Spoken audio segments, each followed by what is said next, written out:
Pakistan stock exchange में बहुत से स्टॉक्स मल्टी बैगर रिटर्न्स देते हैं, लेकिन हमें उसकी समझ ही नहीं आती कि आखिर उसने मल्टी बैगर रिटर्न्स दिए क्यों।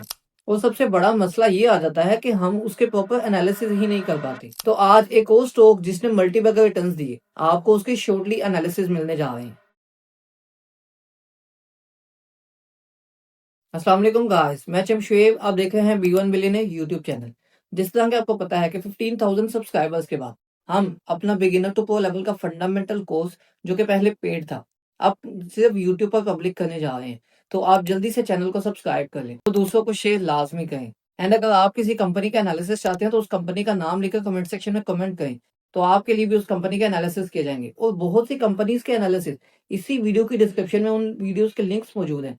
तो आप उन वीडियोस को भी देखकर, उन एनालिसिस को भी देखकर अपने लिए हेल्प हासिल कर सकते हैं। एंड एक व्हाट्सएप चैनल का लिंक जो कि इसी वीडियो के डिस्क्रिप्शन में मौजूद है, जिसको आप फॉलो करके पीएसएक्स से रिलेटेड न्यूज़ एंड अपडेट्स को टाइमली अवेल कर सकते हैं। एंड अगर आप भी बी1 बिलियनर की ये तमाम फैसिलिटीज में से कोई भी फैसिलिटी अवेल करना चाहते हैं, देन आप इस गिवन व्हाट्सएप नंबर पर रब्ता कर सकते हैं। तो चलिए वीडियो को स्टार्ट करते हैं।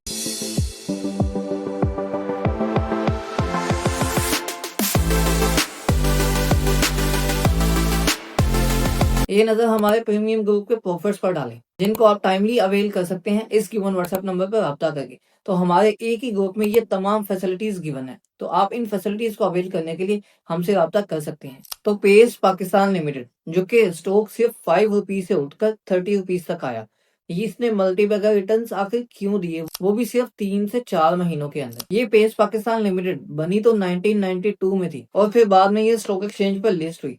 अब इसमें काफी ज्यादा गेन देखा जा रहा है, लेकिन इसके सबसे पहले बिजनेस को अंडरस्टैंड कीजिए कि इसका बिजनेस है टोटल प्रॉपर्टी से रिलेटेड। कि ये जो कंपनी है, ये काम करती है बिल्ड करना, एक्वायर करना, मैनेज करना एंड सेल करना डिपार्टमेंटल स्टोर्स को, शॉपिंग प्लाजास को, सुपर मार्केट्स को एंड सेम ऐसे utility stores, housing societies, plots and other properties को। सिर्फ पाकिस्तान में नहीं बल्कि पाकिस्तान से बाहर भी। तो सिंपली इसका मेन बिजनेस प्रॉपर्टी से रिलेटेड ही है, जो कि इन्होंने बाय सेल करना होता है। अब वो प्रॉपर्टी की टाइप्स इन्होंने डिफाइन कर दी। तो इसके कंपेटिटर्स की लिस्ट भी आपके सामने है। तो सिर्फ इसी ने नहीं बल्कि इनके काफी कंपेटिटर्स ने भी काफी मल्टीबैगर रिटर्न्स दिए। तो अगर आप किसी स्टॉक के एनालिसिस भी चाहे इसके कंपेटिटर्स के क्यों ना हो, तो आप कमेंट सेक्शन में कमेंट कर सकते हैं। तो सबसे पहले हम कंपनी के थोड़े से फंडामेंटल्स पर आते हैं। तो कंपनी की बैलेंस शीट का डाटा देखते हैं। तो कंपनी के जो टोटल जो लाइबिलिटीज थी 2024 में, जो सबसे पहले टोटल नॉन करंट लाइबिलिटीज, वो कंपनी की 0.20 मिलियन थी। जो कि कंपनी की, अगर हम पिछला डाटा देखें तो पिछले 2018 से कंपनी की जो टोटल नॉन करंट लाइबिलिटीज हैं वो थोड़ी इंक्रीज हुई हैं, और ये इंक्रीज होती रहती हैं। तो सेकंड, अगर हम नेक्स्ट देखें तो टोटल करंट लाइबिलिटीज कंपनी की, इनमें काफी ज्यादा इंक्रीज देखा गया, अप्रोक्सीमेटली डबल इंक्रीज। जो कि पहले ही इनकी जो ओवरऑल जो करंट लाइबिलिटीज थी वो काफी ज्यादा थी as compare to non current liabilities. 2024 से अगर आप 2025 में देखें तो 8.41 मिलियन इनकी टोटल लाइबिलिटीज है। एंड सेम ऐसे ही अगर हम लाइबिलिटीज को देखते हुए इसकी टोटल इक्विटी एंड लाइबिलिटीज उसकी डिटेल बेहतर है। लेकिन अगर हम टोटल नॉन करंट एसेट्स को देखें, कंपनी के टोटल नॉन करंट एसेट्स हैं 5.17 मिलियन, जो कि पिछले सालों से इंक्रीज ही हुए हैं, जो कि डबल से ज्यादा इंक्रीज है। ये एक अच्छा पॉइंट है, कंपनी के total non current assets increase हुए। सेम ऐसे ही कंपनी की जो नॉन करंट लाइबिलिटीज थी वो कोई ज्यादा इंक्रीज नहीं हुई, लेकिन परसेंटेज सेम ही रही इंक्रीज होने की। एंड सेम ऐसे ही आप टोटल करंट एसेट्स की बात करें तो टोटल करंट एसेट्स इस टाइम पर कंपनी के 2.34 मिलियन है। तो यहाँ पर थोड़ी सी डेंजरस बात भी है, जो कि टोटल जो करंट एसेट्स है कंपनी को वो 2.34 मिलियन है। लेकिन अगर हम टोटल जो करंट एसेट्स के साथ साथ टोटल करंट लाइबिलिटीज को देखें, वो 8.20 मिलियन है। मतलब कि जो टोटल करंट लाइबिलिटीज है कंपनी की, वो टोटल करंट एसेट्स से कई गुना ज्यादा है। तो इसका मतलब है कि कंपनी की यहाँ पर सिचुएशन अच्छी नहीं है करंट एसेट्स और करंट लाइबिलिटीज को लेते हुए। तो टोटल एसेट्स को अगर बात करें, टोटल एसेट्स पर भी कंपनी की जो टोटल लाइबिलिटीज हैं वो ज्यादा हैं। तो यहाँ पे कंपनी की फंडामेंटल सिचुएशन थोड़ी बेहतर होनी चाहिए थी। तो बाकी इसकी फाइनेंशियल हेल्थ हम रेशियोज को देखते हुए करेंगे। यहाँ पर statement of profit and loss को देख लेते हैं, इनकम स्टेटमेंट को। तो सबसे पहले इनकम स्टेटमेंट जो 2025 की हम लोग देखें, ये डाटा आपके सामने है कि कंपनी की जो रेवेन्यूज हैं, कंपनी का रेवेन्यू सेल्स कंपनी की वो इंक्रीज रही as compare to previous years. 2019 से 2025 का डाटा अगर आप देख लें तो ये कंपनी की जो सेल्स हैं वो 0.44 मिलियन से इंक्रीज होकर 2025 में 1.16 मिलियन तक आ गई। लेकिन 2024 में इसकी जो सेल्स थी वो काफ़ी बेहतर थी, जो कि 2.05 मिलियन तक थी। तो 2025 में 2024 की निस्बत सेल्स डिक्रीज़ रही हैं। एंड अगर इसके साथ-साथ ही आप इसकी जो ईपीएस वगैरह देखें, तो ईपीएस कंपनी की 2024 में 1.89 रही थी, जो कि 2025 में कंपनी की जो सेल्स हैं, वो कंपनी की सेल्स थोड़ी डिक्रीज़ रहीं, लेकिन इसकी जो ईपीएस है वो नेगेटिव में आ गई। अब यहाँ पर आप देख सकते हैं पिछले सालों में भी तो कंपनी पिछले सालों से जो ईपीएस है कंपनी की वो नेगेटिव में ही आती जा रही थी। एंड सेम ऐसे ही कंपनी के जो रेवेन्यूज़ थे, सेल्स थी कंपनी की वो भी डिक्रीज़ ही थे।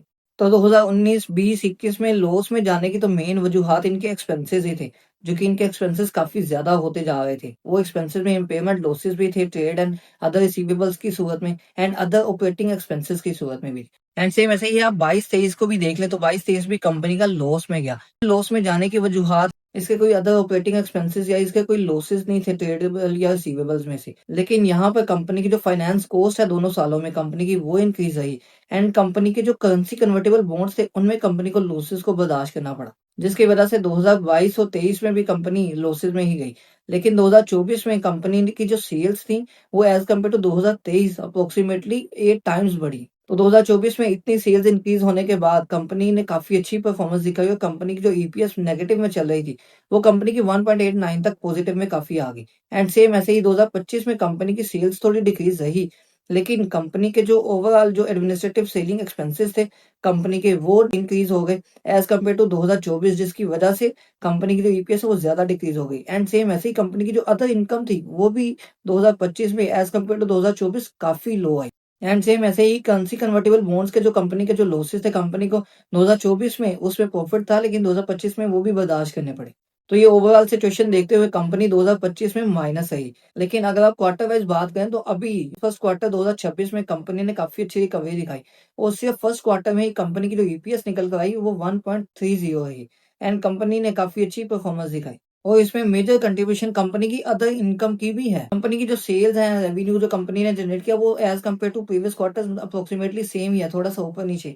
लेकिन कंपनी की जो मेजर कंट्रीब्यूशन रही वो अदर इनकम की रही एंड कंपनी के जो एक्सपेंसेस थे कंपनी के वो इन थोड़ी से डिक्रीज़ हो गए।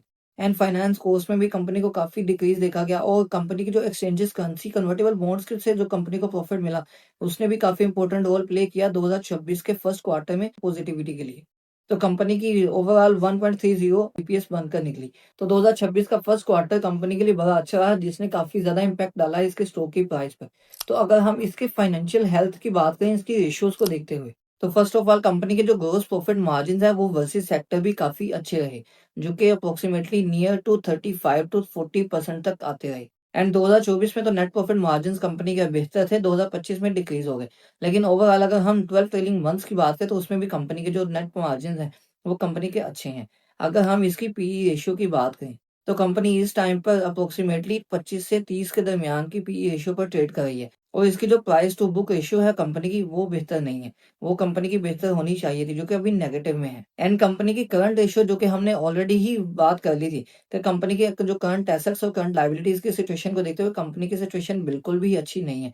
तो कंपनी की जो करंट रेशियो है वो 0.29 है जो कि कम से कम 1 या 1 से ज़्यादा होनी चाहिए थी। तो कंपनी की फाइनेंशियल हेल्थ इसके एसेट्स को लेकर तो बिल्कुल भी अच्छी नहीं। एंड सेम ऐसे ही कंपनी की क्विक रेशियो 0.10 है, जो कि ये सिचुएशन भी कंपनी की बेहतर नहीं है। तो ये रेशियोज़ को देखते हुए अगर हम इस कंपनी की फेयर वैल्यू की बात करें, तो इस कंपनी की fair value approximately near to 20-21 के आस-पास आती है। एंड रेशियोज़ में कुछ डिफरेंस के साथ अगर हम देखें तो इसकी जो फेयर वैल्यू है, वो नियर टू 17 भी कैलकुलेट की गई है। तो मतलब अभी के लिए स्टॉक आपको ओवर बाय ही दिख रहा है। लेकिन यहाँ पर अगर आप इसके मज़ीद सेक्टर्स के कॉम्पिटिटर्स की बात करें तो उनके जो प्राइसेज़ हैं, वो भी अपनी फेयर वैल्यू से ऊपर ही ट्रेड कर रहे हैं। तो आपको ये स्टॉक कैसा लगता है? आप इस स्टॉक को किस पर्पज़ के लिए यूज़ कर रहे हैं? इन्वेस्टमेंट गोल है या कोई ट्रेडिंग के तौर पर? तो आप अपनी राय कमेंट सेक्शन में लाज़मी दें। अगर आप किसी मज़ीद कंपनी का एनालिसिस चाहते हैं तो कमेंट सेक्शन में अपना कमेंट लाज़मी करें, तो आपके लिए भी उस कंपनी का एनालिसिस किए जाएँगे। तो आपको वीडियो कैसी लगी? वीडियो को लाइक और दूसरों की हेल्प के लिए शेयर लाज़मी करें। मज़ीद ऐसी वीडियोज़ को देखने के लिए इस चैनल को सब्सक्राइब कर लें और बेल आइकन को प्रेस करना तो बिल्कुल भी नहीं भूलना।